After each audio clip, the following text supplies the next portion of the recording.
Okay, I'm very happy to invite you back to the final section of the day.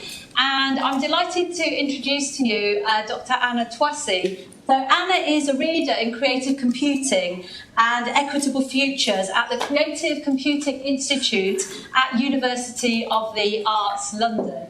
And I think she's going to complement this day very well by helping us to think in quite a practical way about how to nurture compassionate teaching and learning ecosystems. And so this morning, James helped us to think about the emotion of professional shame and how if we kind of hold that as an individual, that can be so uncomfortable. So we can think, and we have done already today, how we create spaces where our students don't feel like that.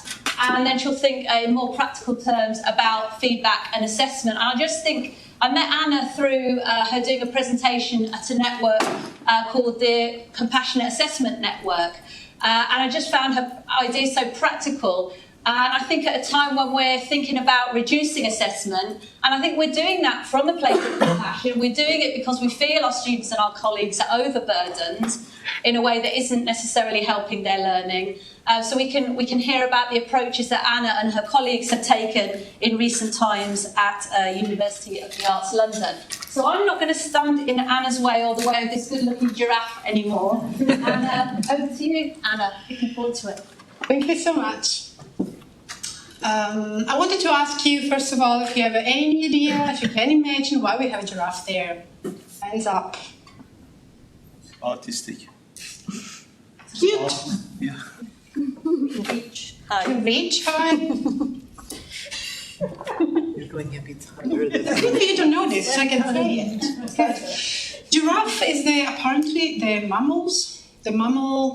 only mammal that have the biggest heart on the land. And has been used as a metaphor by Marshall Rosenberg in the 70s when he started talking about nonviolent communication. I often start and have the giraffe as my first slide because I feel less lonely, and I'm also freaking out because there are so many. So obviously, definitely the giraffe is helping as a sort of encouragement, let's say. You will find this slide on this QR code, and the QR code is also at the end. So you don't have to do this now, but it's just as a reminder to don't take notes, there's no need, everything will be there on a QR code that is at the end of this presentation. The me slide is always the most embarrassing one. I have a BSc and MSc in computer science, I have a PhD in nanotechnology, have a National Teaching Fellow this year, and also I'm a Principal Fellow of the Higher Academy, although I am a composer, I write music, and it's the thing that really makes me alive. Without music, I would not be here.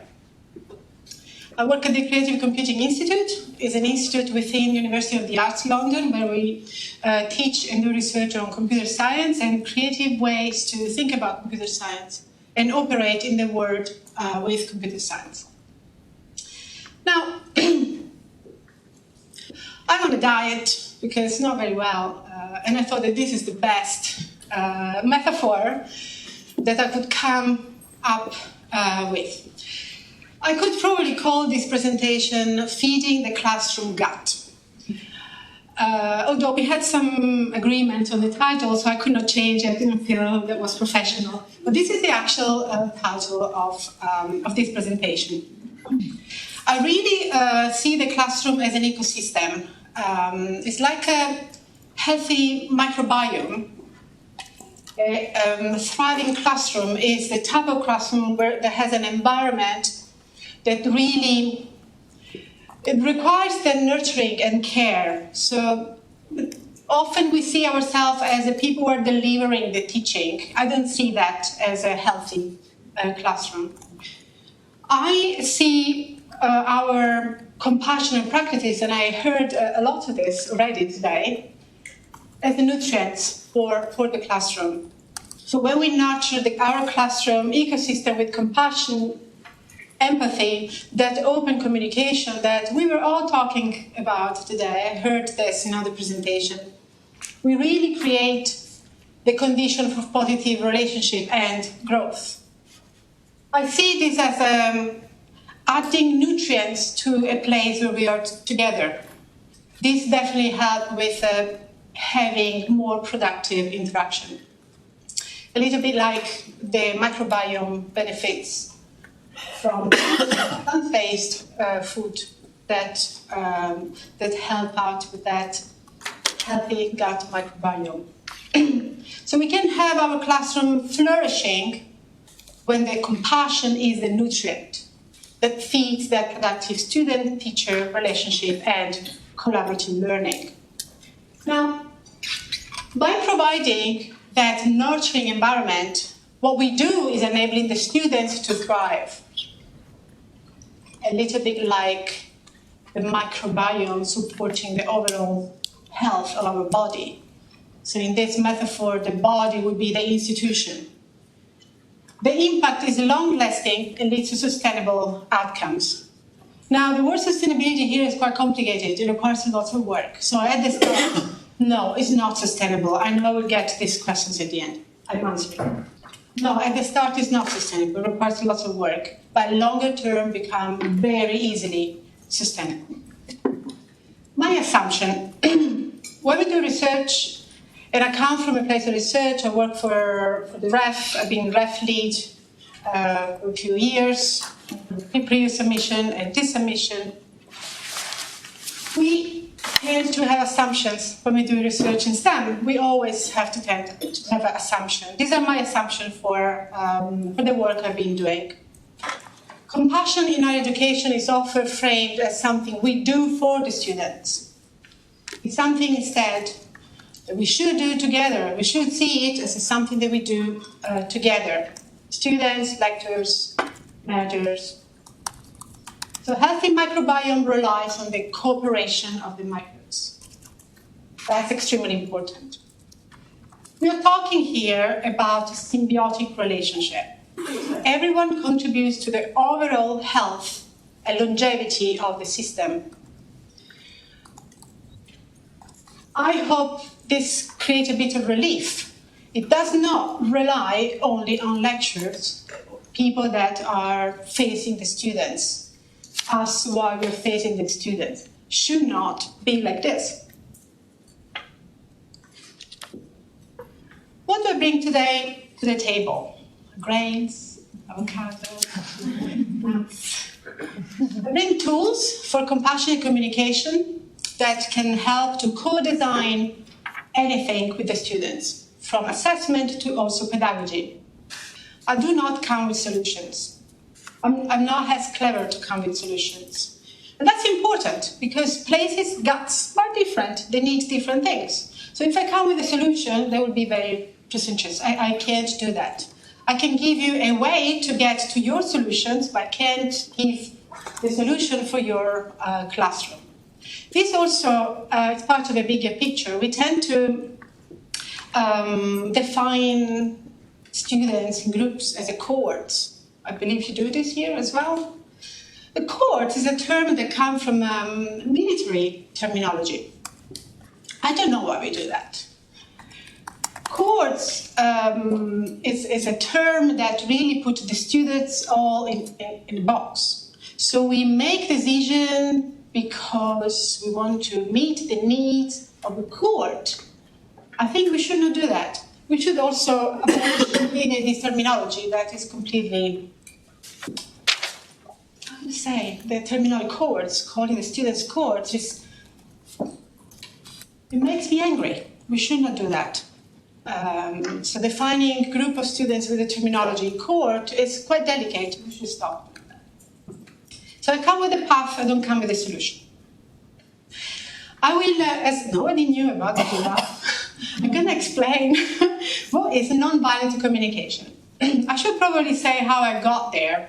It's very personal. I had a communication problem with a 9-year-old, and there were anger issues, and I started coaching myself for nonviolent communication. Then I got completely trapped because I saw that I could get anything by just speaking nonviolent. And I thought, this is miraculous. This is great. I can get my husband doing this, and I can get my boss promoting me. And this is how I got NTF and the Principal Fellowship and Associate Professorship and all of that. I thought, wow, this is fantastic. Totally works. So as it was working in the family, I realized that, no, I did not realize, it just came naturally. I use it organically in my classroom. And the effect of this was I was scared. It was incredible. How can students listen to me like this without me doing much effort, just coming from the art, and it's working? Then I changed university. It was at Greenwich University. I moved at University of the Arts London.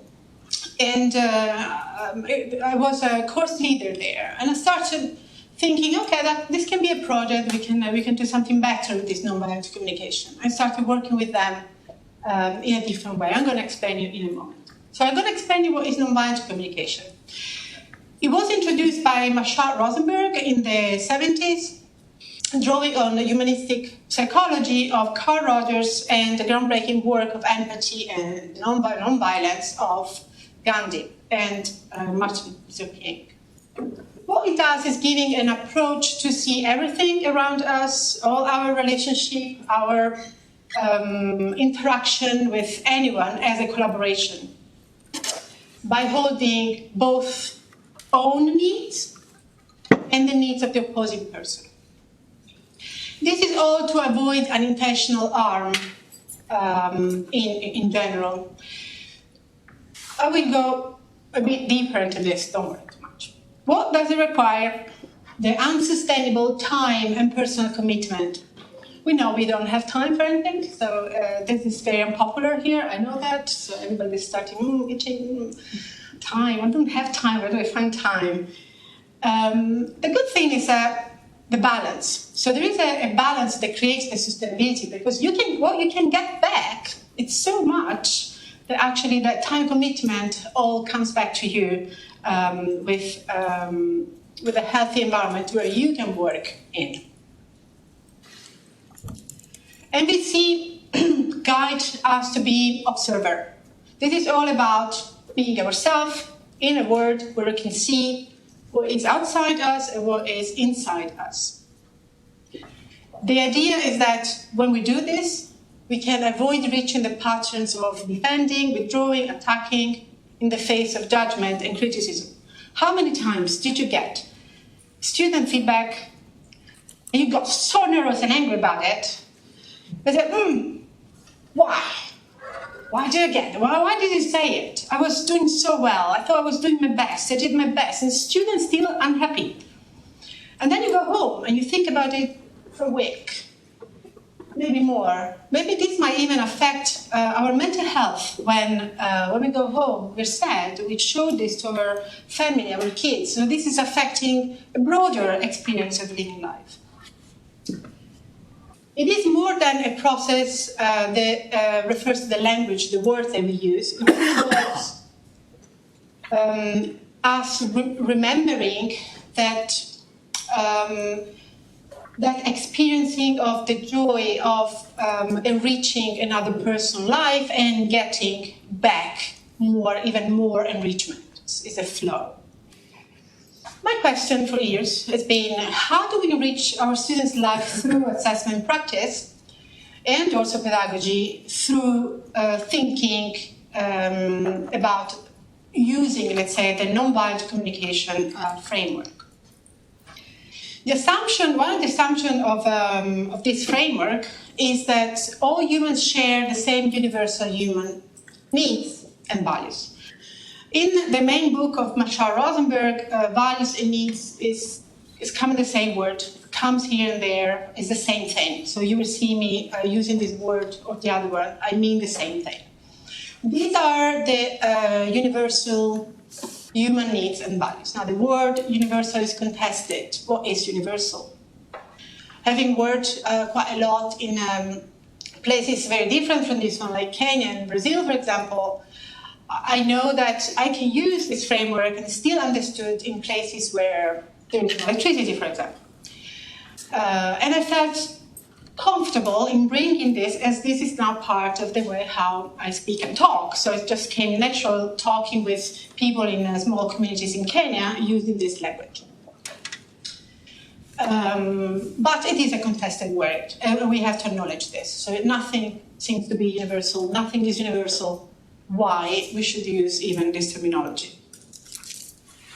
Now, when I started doing this coaching over nonviolent communication, self-funded, because I needed it from my family, and I thought it was a small little thing, I felt very lonely. Then I discovered this explosion of people doing this because it feels good, because it really enriched their life. So it's something that we don't never think about. I wasn't thinking about this. Empathy is something that you actually learn, and I thought that it's actually something that you're born with. No, you can learn it. And that really surprised me, because I thought I was empathetic, but maybe with my son, the 9-year-old, it was not going very well. The empathy, I was also getting angry and all of that. So this really helped me understanding that empathy, we take it for granted. We can learn it. There are ways to learn it. Nonviolent communication is only one of the ways. There might be many others. But I wanted to show with these slides that there are many places where people do this, included people of color for nonviolent communication and other associations that work even in workplaces. Fostering a compassionate environment. The first tool that I'm bringing here is this one. Working with the students and staff, I realized that one of the main issues was the students were unable to communicate requests in a way that they were perceived by the staff with peace of mind. You're just giving me feedback. I don't have to think about it the whole week. It's just feedback. There was a reason for that. Feedback was violent. The feedback was very violent, was very unfair, and my staff was feeling unfair. I was managing staff at the time. So something that really was very, very helpful was teaching our students and staff to go through the steps. I put them in steps ordered. It doesn't work like this. Realistically, it's something that you can jump from one to the other to find your way through it. So the first one is being able to observe what is happening around us. We were saying this at the start. Becoming a good observer and being able to say what we observed is extremely important. It's very difficult to do that in a way that is neutral. It's something that you can learn, something that we can use in feedback. We were talking about feedback earlier. How do we write in a way that is neutral, our feedback? How do we do that? It's possible by practicing this. The other, one of the other steps is connecting with feelings. Feelings are important. We've been discussing this quite a lot. I saw this in the presentations. The problem with the feelings is being able to know the words for feelings, being able to find a way to explore inner feelings. So there are some limitations in some culture, for example, where I had students, in particular from China, they told me, we don't talk about feelings, sorry. And maybe it was not a Chinese problem, it was the student coming from a family where they don't talk about feelings. So we might have many, many other families where talking about feelings is not the habit. It's not part of the culture. So we help the students to talk about feelings more in classroom, outside the classroom, in writing, in many ways. We connect the feelings to the needs. The needs are those values that are inner in you, in all of us. I'm not going. I will show you the values later on. This, after we look into the orange and green area, the students were able to come up with requests to see how likely it was a possibility for them to get someone listening to them or trying to meet their expectations. But the request is written in a way that I can understand it. It's not something against me as a lecturer. It's fully formed, and I can understand it. Now, this is an example of a feedback that you probably had something like this at some point. One of those feedback that is really heartful, just those feedback that you think for a whole week in your home, and Anna does not provide enough breaks. I feel patronized, neglected, ignored. I need Anna to stop doing that. This is fantastic NSS free text. You get one thing like this, say, what do I do with this? And also you would say, I gave 3 breaks for 3 hours, so I made sure that I was giving the break. So what's the problem? So you probably don't do anything about this, because it's written like this. If it's written like this instead, you might actually reflect and try to understand, okay, what can we do with this? I noticed that, which is a good trick. Always start with, I noticed that, can't go wrong. Can't go wrong, because I noticed that, it just puts you from the observational side of your own personality. So nonviolent communication does not have specific rules, but this, I took it and I married this rule, and the students now. So I noticed that. We do not have defined numbers of breaks during the session. Observation. It's neutral. There is not a defined. No, there is not enough. I don't know if you noticed. There's not enough. Enough went away. Can't use enough. I feel tired, exhausted, lost, sensitive when this happens. In that moment, this is how I feel. Not now. Now maybe I'm angry, but in that moment, this is how I feel. I need balance, consistency, clarity, rest. Now, these are values. These are universal values. I understand these values because surely in one moment of my life, I have been there and I needed balance. So if the students connect with me through their value, I can get it. I get that. So I understand the student. I would like to have more breaks. When we coach and we teach nonviolent communication, these are sheet that comes frequently because we help students, I help staff to find the right words for things. So on the left you see the feelings, on the right you see the universal needs, the same that were very colorful slide before. The cool thing of using lists is that it looks very limitative because when I think, I want to say something different, you can still do it. The cool thing of the list is the students that have English not as a first language, it's not their mother language, it's not even mine, so it was very useful for me. They feel very comfortable in looking into these big categories and then going under and see, okay, am I more optimistic or pleased in this moment? So they kind of also start learning to look into themselves with different depth. I wanted to show that in this specific sheet, for working sheet, there is also a list of wording that are not really feelings. Those are the wording that we saw before here. I feel patronized, neglected, ignored. Think about these words. These are projection on the other person. This is a judgment that goes outside your body. These are not feelings.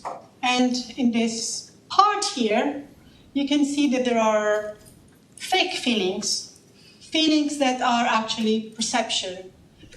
When our students use this, when my colleagues use it, when I use it, we stop and we laugh. So what are you talking about? Let's go deeper. So the good thing of this is that knowing what can be weird there, it's important because when we are in a community and one of us use a word like this, then we can stop and think. So, okay, let's go a little bit more in depth here.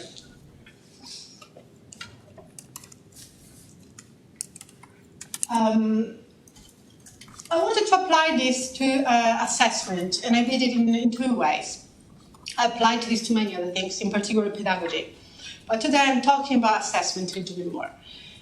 I use it for, in particular, feedback, writing feedback to the students in a way that is compassionate. And the other way is working a way to cooperate with the students for designing, co-designing with them assessment practice. This is a bit of a reminder at this point of the session. This is all about enriching ourselves. So this is not about language. Although you saw me talking about language, it's not about language. It's really about enrichment here. The role of the feedback is essential to communicate with empathy. This is not just about feedback to the students' work. This is about feedback we give continuously in classrooms, the students that might give us feedback to us, students that do peer review, one towards the other, how do they give feedback in a way that is compassionate? So this is a second tool, going practical, that I'm giving today. One of the many ideas coming from nonviolent communication is this distinction between observation and evaluation. When I say this, people normally come with stop moment. Wait a second, what do you mean? Observation and evaluation. And start thinking about the meaning of these words. And I'll give you some time to think about the meaning of these words. Nonviolent communication is suggesting us to try to divide the two. Because when we mix them together, there is an additional judgmental flavor that we can introduce into our wording. An example that we probably experience, even between colleagues, when someone would tell us, "You are too precise." And I have a woman and say, "Oh, wait a second. He's thinking that I'm taking too long. I'm going to get defensive. I'm not too precise. It took just 2 minutes. Just came naturally." That's problematic. So if you say you are too precise, you are noticing, you're observing that there is precision there, but you're also judging by adding the too precise. How do we make sure that we learn a language where we do not mess up with this observation and evaluation together? When we write to our students, when we write feedback to our students, sometimes you say things like, "It was too brief, a little effort in your work." I saw this. Not strong enough. We write these things. I'm not asking you to answer up, but we all write it. I did a full analysis of how much of this we write with my team. We write a lot of this. This is very violent. Doesn't work as a feedback. It can be perceived very badly from a student's perspective. But also, if you're working with colleagues or if you're saying something to your manager, these type of things can resonate in a wrong way. So personal suggestion, try not to. But how do we do that? So first of all, the problem here is the judgment that gets into our wording when we mix evaluation and observation. And this is a problem that we get, the defending, withdrawing, attacking. Now, looking to this book that I used at the start of my journey, this research, there was this fantastic table that I thought was going to be very useful. It was not really useful because there were examples that I could not relate within the educational environment. So I had to rebuild a whole thinking around this, try to understand how can I use this to make sure my students don't see my feedback as a judgment, but as an evaluation. Maybe the first one can be understood. Use of verb to be without indication that evaluator takes the responsibility for the evaluation. So my question was, it is possible to apply this to feedback. Can we even evaluate without judging? So the mixing observation without evaluation add a judgmental flavor instead of showing a purely neutral constructive intention. And this is the second line, is the main problem. Indicates an opinionated subjective comment. So when we put an opinion within our feedback to the students, what will happen? So the students start thinking that they have to please us. So we start having the students coming to us before the submission saying, "Is it okay? Do you like it?" We had this. Now, the main problem that I spot with my colleagues working on this project was that it's risky. The reason why it's risky is because students that try to please their tutor, especially students that come from diverse backgrounds, they really don't gain the skills for creative, innovative decision-making that is extremely important for their employability skills. So they miss out. So when we put opinions into our feedback, the student is missing out. What we want to do here is helping the students, the staff confidence, the sense of purpose, inclusion within the community, and the engagement in the learning journey. This is just an example of how my team did when we met together, we analyzed our own feedback, and we decided that, no, we're not doing well. No, this is not working.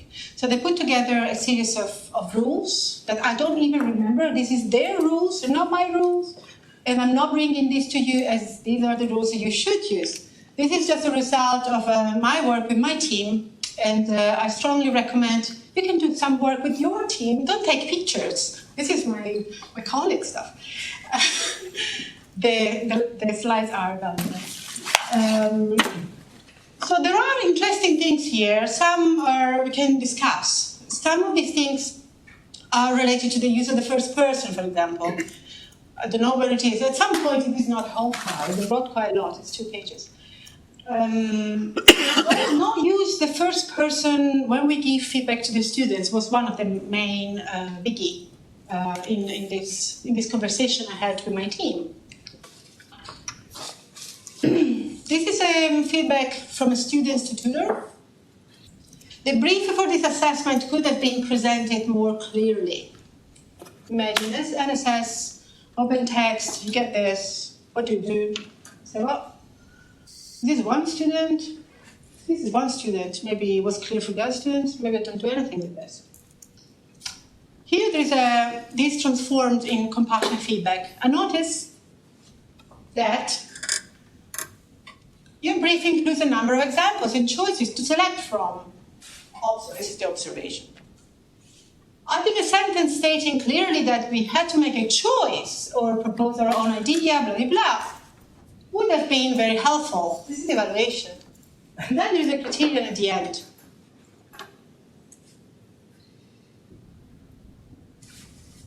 I'm going ahead.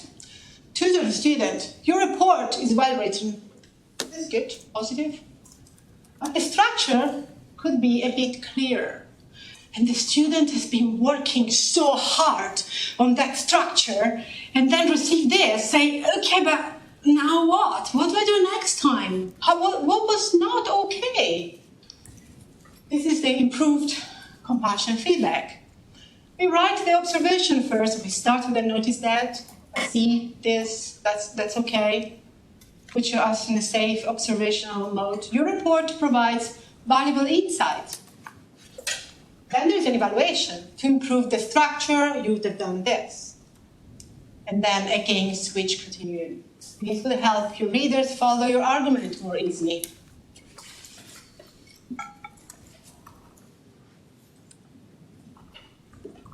This is not about making points with your wording.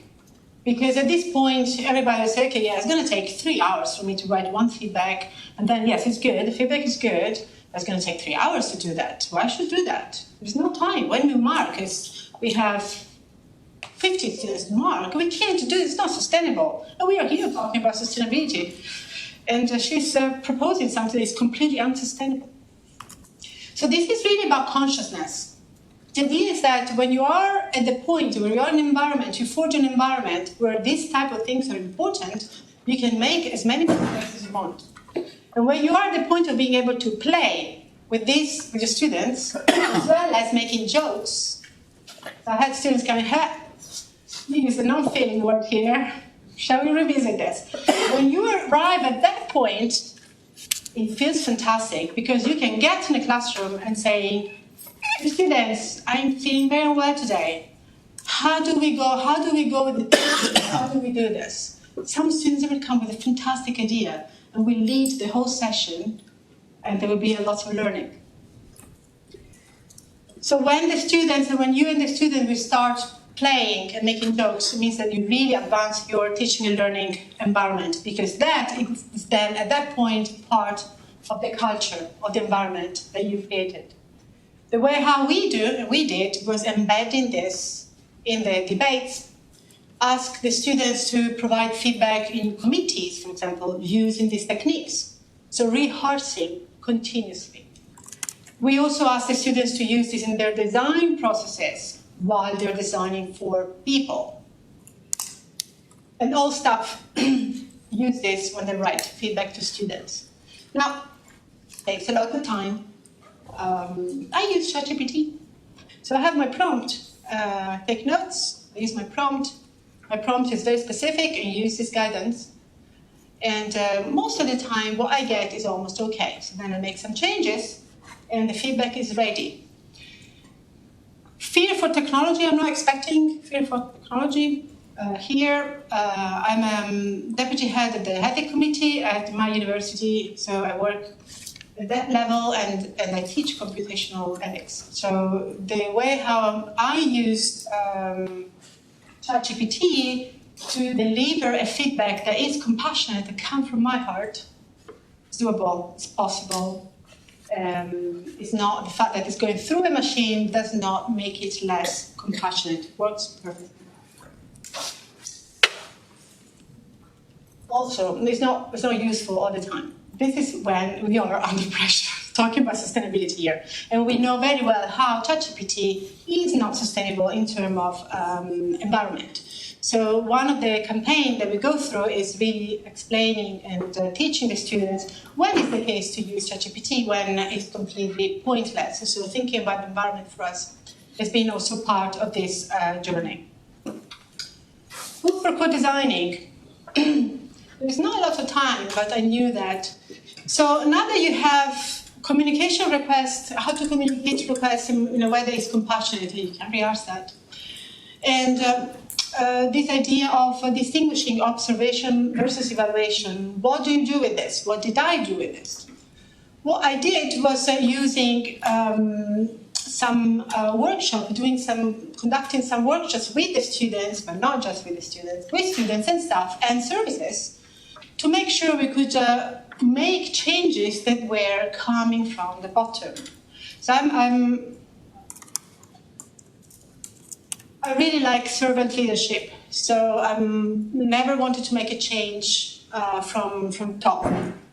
So what I did is really making sure I embrace uncertainty. So I just said, let's see what comes up with this. And I discovered that the students are very good at planning teaching sessions and understanding pedagogy more than I was able to. So I learned so much about pedagogy through the students by conducting this workshop.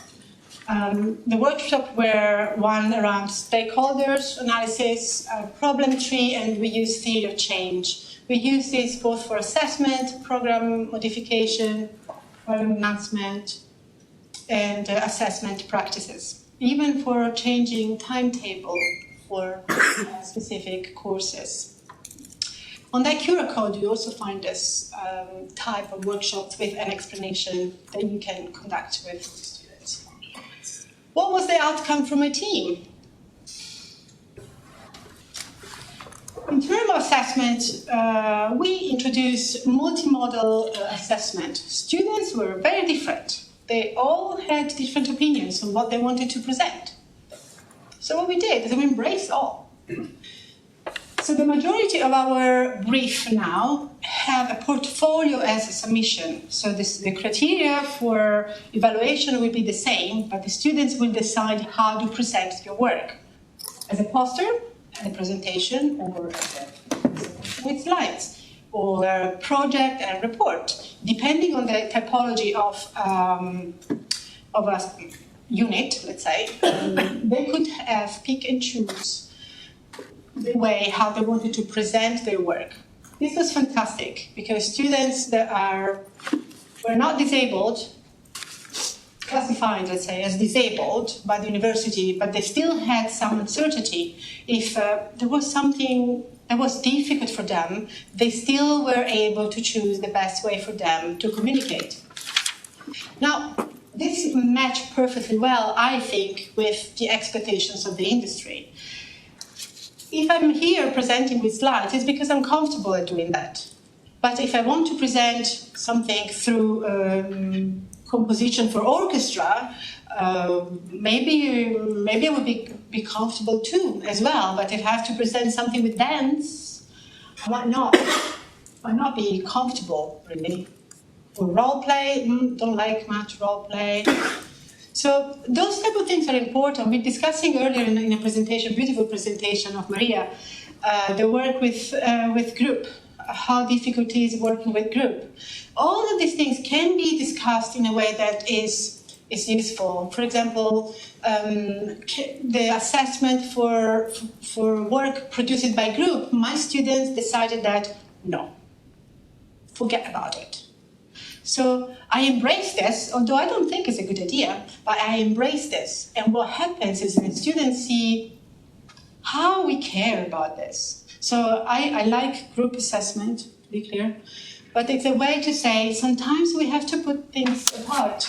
If the students say something that we do not like, we don't feel is the right way to go, try to understand what's the value there. The value for my students was their diversity. The value for my students was the fact that many of them are disabled and they didn't want to put themselves into a situation where they were finding this in groups where everybody was doing more faster, and they could not cope with the speed.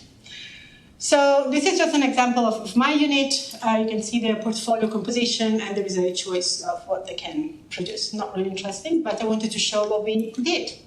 These are some numbers here. I saw that people like numbers here, so go with numbers. So this is satisfaction with feedback impact that this work had with the students. So we moved from the 73% to 90.9%. We found this a great result for this type of work we did with the students. This picture that you see on the left, yes, is where I started when I started my job at University of the Arts London. When I signed the contract, they didn't tell me, but it was all right. So I write there, oh yeah, course leader, I can do this. And then I saw the numbers and no, this is a lot to do. So I inserted this work, this compassionate work, the co-design, pedagogy, and assessment practice with the students. In 1 year time, we got there. It's just a way to say it works. This is where we are now. I'm not working at course level anymore. I was program director, and now I'm not managing anything. I'm on holiday. I'm doing other things, the academic board, but what we have now in the institute is this. So this influenced the whole institute, and we are all now using this guidance that they wrote for themselves, have not done much. This is what we got, which is fantastic.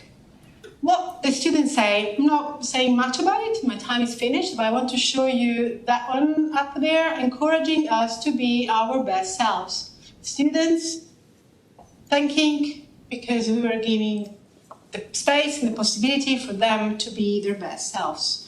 It's also nice that students say, I will thank you for being you. That's also fantastic. I found that this student, as well as the other students here, really got the understanding of what we were doing together, and the political, you can see the active role there of working for creating a place for peace. Skip this. Skip this.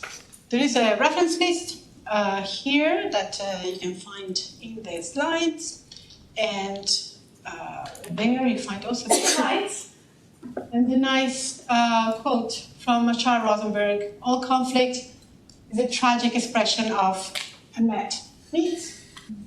Thank you.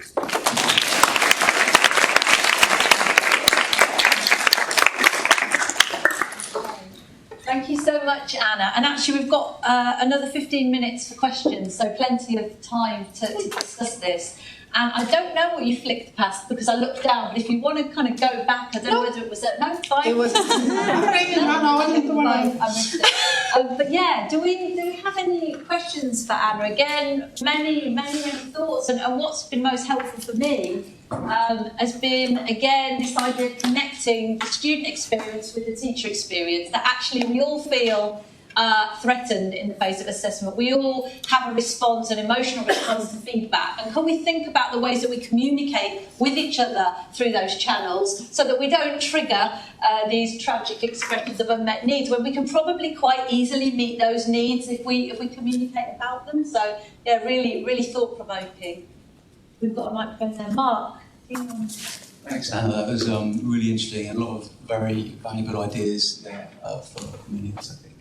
I wondered, from your experience, do you perceive a potential tension between, I guess, being careful about the difference between observational feedback and judgmental feedback, and the task we have, I guess, to prepare our learners for going out into the real world where they're likely to receive feedback that is quite judgmental and quite infused with emotion that isn't necessarily always positive? I wonder how you navigate that tension, if that's something that you see. Fantastic question.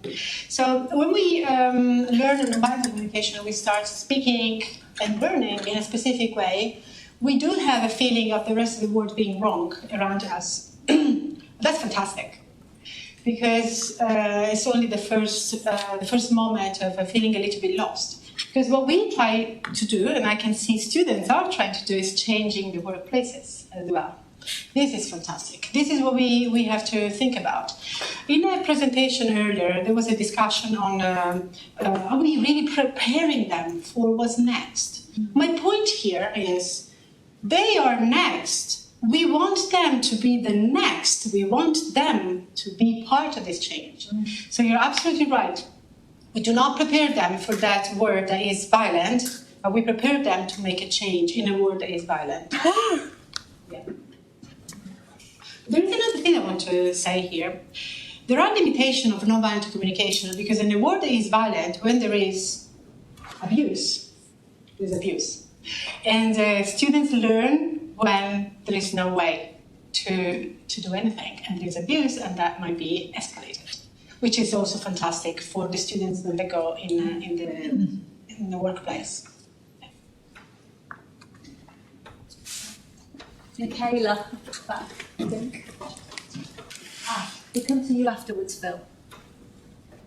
I think this is somewhat along similar lines of what happens when you do employ the non-violent communication, but it's not necessarily still received in a positive aspect. And I think maybe a reflection on ourselves as educators, sometimes I guess when there's certain insecurities, no matter how someone says it, it's still going to hit that insecurity and potentially not give an outcome that is wished. And I think what you touched upon about being in a violent environment, how do we allow them to kind of go beyond just non-violent communication and thrive even in those kind of environments? It's a question. Yes. It's a hard one, but... I don't know if I got the question, So which is part of the non-violent communication. I'm not pretending and answering. I just want to know what... No, I think it's how, beyond the non-violent communication, is there any other strategies in which we employ the students in surviving in such possible, violent environments? Yes, it's very similar to what I was saying before. So in a very violent environment, when there is no space to project our voice, we have to understand, first of all, why we're feeling that as a violent place. For example, if we are in a post-traumatic situation, so there is a lot of positionality around this, and we do with this with the students and staff. If the situation is coming from inside you, there is more exploration to do there. And the way to talk about their positionality is something that we teach them to do. But there are limits. Nonviolent communication is not a miracle.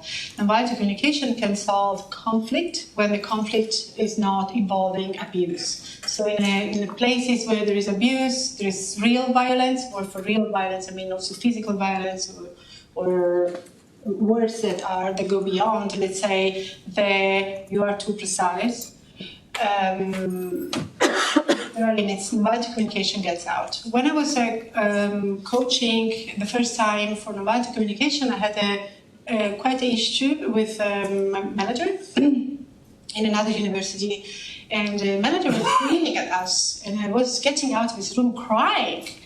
And so I went to my coach and said, look, I don't know, I have to understand him, maybe understand what his position. She said, no, that's a no. So there are limits. And those limits, is important to learn them first coaching session, because we tend then at the start to try to be compassionate in all situations. It doesn't work in all situations, no. It works in the classroom, but there are no big tensions. Yeah. Thanks for the question. I think we have another one there. A couple of things. One, a quick response to the last two questions. I think that, yes, there is abuse and bullying in workplaces, but we shouldn't forget that our students are judged repeatedly and continually as part of their kind of the very fabric of their being here, and that, quite aside from what happens in the outside world, imposes certain responsibilities on us. The sheer volume of judgment to which they are subjected is something which, in many workplaces, is not present with the same kind of frequency.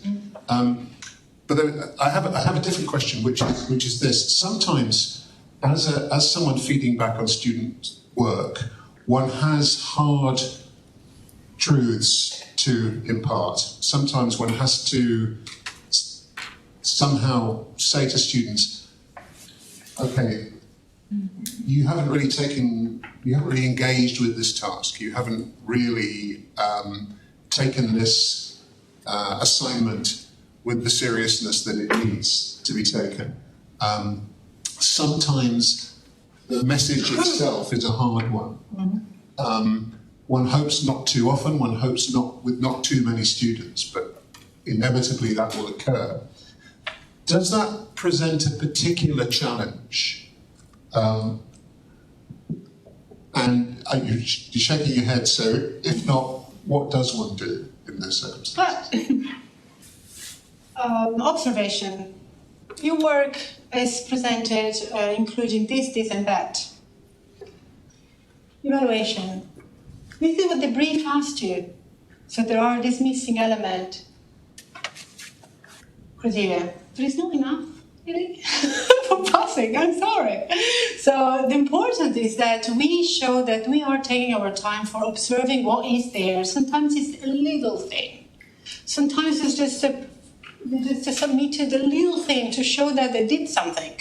We show that we are appreciating that by noticing what we are seeing. And then we notice also what we're not seeing. Of course, we don't know what they're struggling with. They may be not engaging because they're heavily overworked in other modules. But I don't think that's our problem when we write the feedback. And they're more likely to tell us that, aren't they, if we treat them with compassion through the assessed work that, as you said, they have to do. I think whilst it's true that it's not our problem, feedback of the kind that you're describing is quite damaging, because like you rightly say, you don't know what's going on with that student at that time. So receiving the feedback as you described, or receiving the feedback as you described, you're both assessing that it's a poor piece of work, but the impact on the individual is completely different, because one is judgmental, the other one is observant. I think that makes a huge difference. And I've received a feedback like the one you described, and it was absolutely soul-destroying, and I nearly quitted something that was really important for me. I just didn't, because I talked with the teacher and I said, I'm not cut out for this. But it was soul-destroying when I did get it. Could tell similar stories, both the autobiographical and biographical.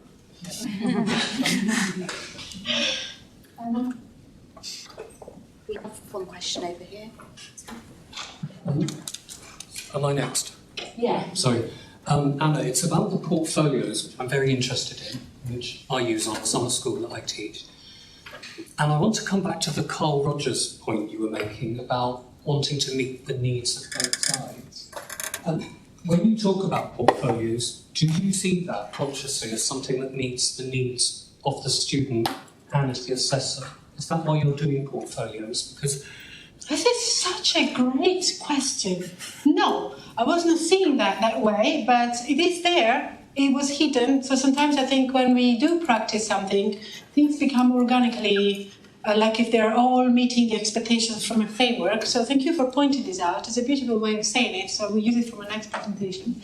But yes, it is definitely, the idea is to meet their needs. They understand better their need that means. So if I say that this specific piece of submission has to be an essay and it's the best way to do it, that's my perception. Definitely asking them, what's your best way to present this and meeting the criteria? I'm trying to meet your need, so you're absolutely right.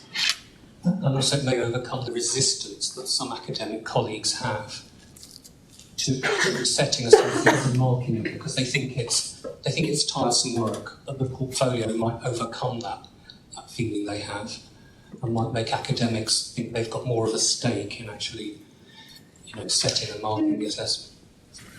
The students will change us. It's a generational thing. So I'm not worried about academics being worried. I am worried about, I'm more concerned now in this process, giving voices to students so we grow as academics. I had a question about kind of when there is a bit of a discrepancy between the perceived need of a student and what maybe perhaps they want delivered and versus kind of the academic delivery and what is kind of a requirement of the course or, to give you an example, for example, in our practice we have, we heavily rely on teamwork and we want to support the students in working well in teamwork. And we hold sessions feedback and teamwork. And these sessions are very poorly perceived because the students want to more focus on content and they don't want to be taught how to do, communication in this. So it brings me to kind of thinking about kind of levels of maturity and like how do you convey the importance of this type of communication and this type of interplay between, kind of the lecturers and the educators and the student needs. Do you do teamwork every week? Yeah. For your whole teaching? Why did not get there yet? We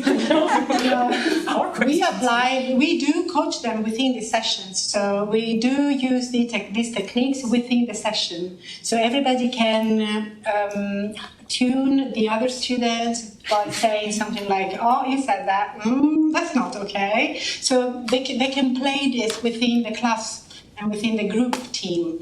This is something that some colleagues were organizing courses about how to avoid conflict in the classroom. Likely we changed this to how to embrace conflict in the classroom. So it was a long process. The idea is that what we do is providing them with a certificate for being expert of nonviolent communications once they are working a few years using this framework. So we give them a certificate. They can use this in their CV. So this is extremely important for them because they see the value of something extra they can put into their CV. So the group work then becomes a place where they can rehearse and using and learning all those skills that otherwise they will not be learning. So it's all about how we frame the learning outcomes of that specific type of activity. My students ask for having learning outcomes for every single hour of teaching. So if we do group work like this, part of the learning outcomes would be specific soft skills. That I don't know why we call them soft. Okay. Can't see any more hands, and actually that's perfect for time. So thank you very much. And should we thank Anna again for?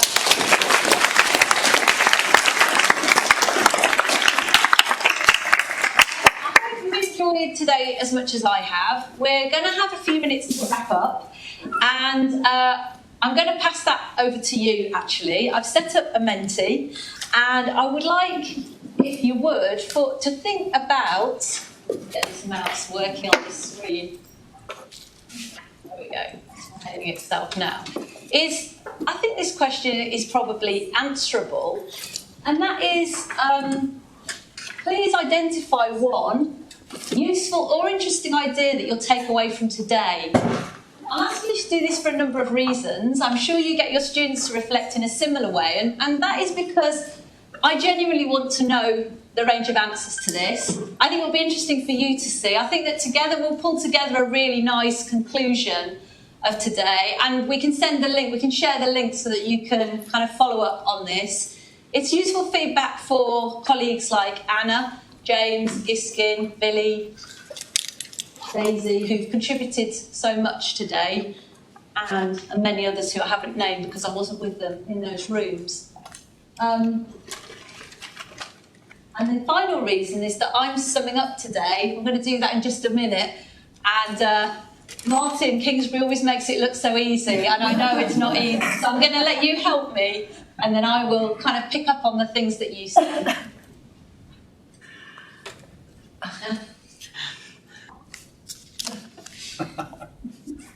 I'm just going to hide it for a couple of minutes, just to let some answers grow.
Yeah, so some more observations about the kinds of concepts that we've learned about, this idea of non-violent communication, which was something new to me till Anna introduced me to it. And I'm trying to think in practical ways of how I can take that forward, even next week. So I can imagine asking students to reflect when we've done something quite significant in their learning, or if I would like some feedback from them, or even when I get them to do peer feedback.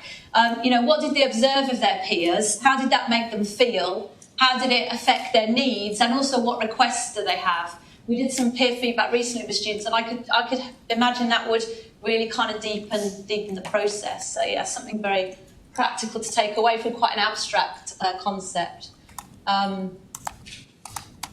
Thinking about professional shame, so go back to this morning, I suppose what I took away from what James shared with us was that it reframed for me that shame, and particularly professional shame, which can be quite a lonely, uncomfortable, even painful emotion that we don't talk about, how we can go from that to it being an important alarm. That's what he said, didn't he? Something we should be curious about. And it's an alarm that we care about something, and that actually will be helpful to connect with others rather than being on our own with that quite hurtful student feedback, or us having fallen short of the many things that we're trying to achieve. And that and other sessions help me think about, going forward, trying to be a sustainable teacher in the sort of the privileged position we're in, but also the demands that we have on us. How can we be more sustainable? I'm going to make more judicious use of AI. I know I can't ignore that anymore.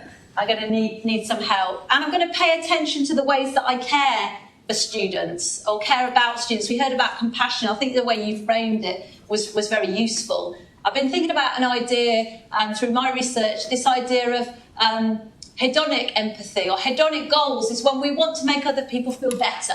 And I think as teachers, we often enter into the situation thinking that, but actually there is such a thing as a counter-hedonic goal that we might have for our students, that we know for a period of time they're going to feel frustrated or confused or even anxious, but actually that's going to motivate them to put in the effort to seek the help they need in order to achieve their goals. So sometimes that's uncomfortable for us as teachers when we have to kind of hold that counter-hedonic space, but students, they make those goals for themselves all the time. But on the other hand, there are also things we need to spot that do feel violent and not in helpful ways. So yeah, I suppose it's just raised again that this is a very complex area. It's very contradictory, isn't it? And we can't predict exactly how our feedback, for example, will make individual students feel, but by using the techniques that colleagues have shared, thinking about these things a bit more deeply, we can do it a bit more intentionally. So I'm going to think about how my feedback will make students feel, make colleagues feel. Let's just go down. Yeah, teaching is difficult. We should give ourselves a bit of respect for that. And failure is allowed. Some of these things go together, don't they?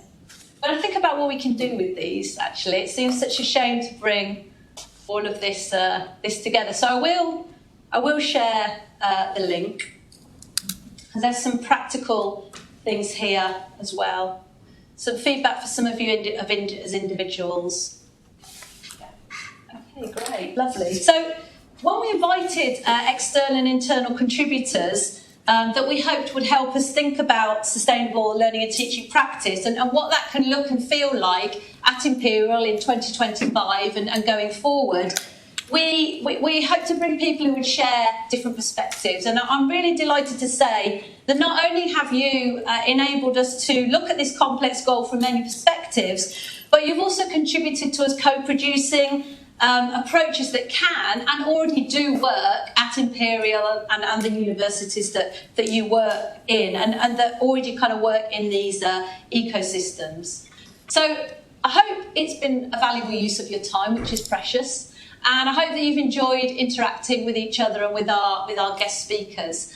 Tomorrow we're going to shift the lens again slightly, so we're still thinking about sustainability, but having thought about teaching sustainability in STEM curricula to today thinking about how our approaches to teaching and learning can be more sustainable. Tomorrow we're going to think about the sustainability of our community and culture, but also the impact that we have more widely. So with the students you teach, with the many collaborators you have, with the reputation that Imperial has internationally, what can we contribute in that wider sense? In terms of sustainability. So we've gone from quite micro to macro. That's our goal, isn't it, Mark?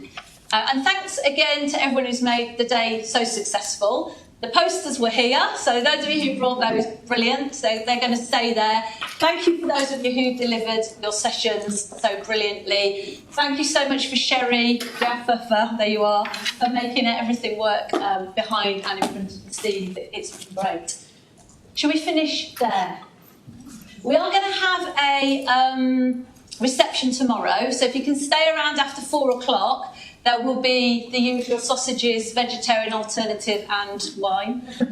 So please do kind of stay with us then. And just another quick shout out was this morning James Huff mentioned that there's going to be a special interest group with him as our guest turn on Thursday, 12:30 till 2. So if you want to come, email me and we would love to see you there for some more discussion. But yeah, please have a lovely evening. Thank you.